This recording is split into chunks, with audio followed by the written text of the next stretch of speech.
Good evening. Ireland has voted in favour of gay marriage. In doing so, it's become the first country in the world to approve the change in a national referendum. The overall result has yet to be declared, but with counting completed in most constituencies, it appears that the Yes campaign has won almost two-thirds of the vote. From Dublin, Chris Buckler reports. Many campaigners saw this vote about same-sex marriage as a test of equality and acceptance in modern Ireland. In the centre of Dublin, it was obvious what a yes vote meant to them. Throughout the afternoon, campaigners watched the results coming in from around the country. In front of the countless rainbow flags, the map of Ireland turned green, the colour marking each of the areas voting yes and representing change for gay and lesbian couples. It's going to be the first time that I've ever been able to walk down the street and not be afraid to hold her hand, because everybody says it's okay now. Everybody says it. Well, what does it mean to you to even hear that? It means the world.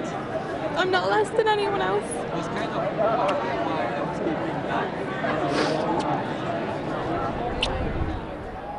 Far from the celebrations in Dublin, the no vote was strongest in rural areas.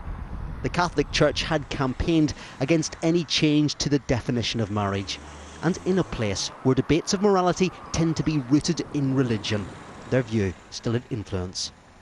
I think it goes against everything that I have been brought up with, everything that I have learned in my church anyway, and I think there'll be repercussions from this.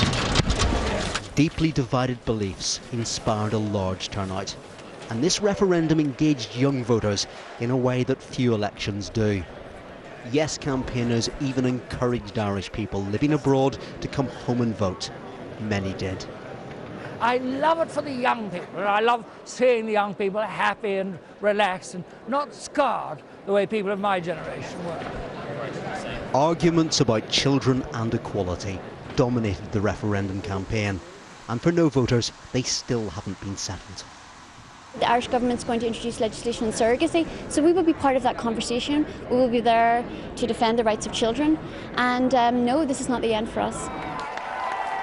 Today's vote is important because it will give gay and lesbian couples in Ireland the same constitutional protections as any other family if they marry. For many, that is a watershed moment in a country which only legalised homosexuality 2 decades ago. And Chris is in Dublin now, and it is an emphatic win for the Yes campaign. Absolutely, and there have been extraordinary and very emotional scenes inside Dublin Courtyard this evening because they are still waiting for that final result, but it is very clear that this is a yes vote. And this has been set up in some ways as some kind of battle between church and state, because Ireland's main political party has been on one side and the Catholic Church on the other. However, whenever you look at this, it is also worth reflecting on the language of the Catholic Church surrounding this. They have softened somewhat in their statements. They have talked about acknowledging the love of same-sex couples. That perhaps says as much about change as anything else. And as for the politicians of all parties, it is an overwhelming victory. Some of them have been on this stage and chanted, their names being chanted by the crowd, including Ireland's Prime Minister. In itself, that's pretty extraordinary. Chris Buckler, thank you very much.